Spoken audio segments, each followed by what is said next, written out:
صارت حادثة معينة مع بنت تأثرت بموضوع معين كذا، راحت زايد بالموضوع، فاستعانت انه بقصيدة. نعم. طلبت من عندي تقول، فقلت لها كل ما طق خضارك لهلك المحصول، اش ما صيتك صعد ينقال لك لوه،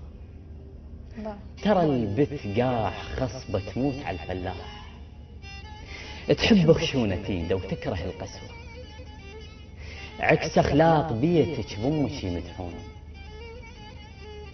عكس اخلاق بيتك بامك يمدحون، وعلى ريحة سمحتك نشعر بنشوة، اش ما صرت ثقيلة يصير ابوك عقال، اذا صرت خفيف عقاله ما يسوى،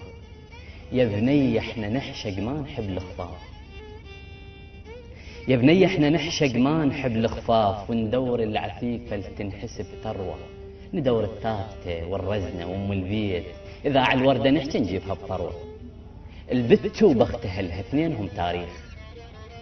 سوالفها الزلم يشرونهن شروة، اذا ينجاب طاري الاسمك يقولون يا بختمها عليها اش خلفت حوا،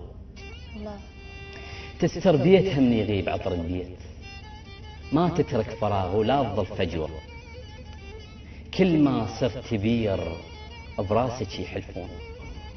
وتصيرين آية ومثل للحشمة، تصير مراي تهلك عكس المسبقات، عكس العدة هلهن قلبا النعمة، عكس ذيك الخصر هي رقصة حتى الماء يستوجب رقص، بس هي متعلمة، بس هي متعلمة، أحب العاج قلت تترس الليل إحساس، بس الرفها قالوا صوتها تسلمة، ترى الشبعة مخفة، ترى الشبعة مخفة بنصدر بتنعاف، وتظل تايهة تدور بيانا جمع، اللي يحبك صدق يندل الأهل شباب، خاطر الله يطل كل شي بالقسمة.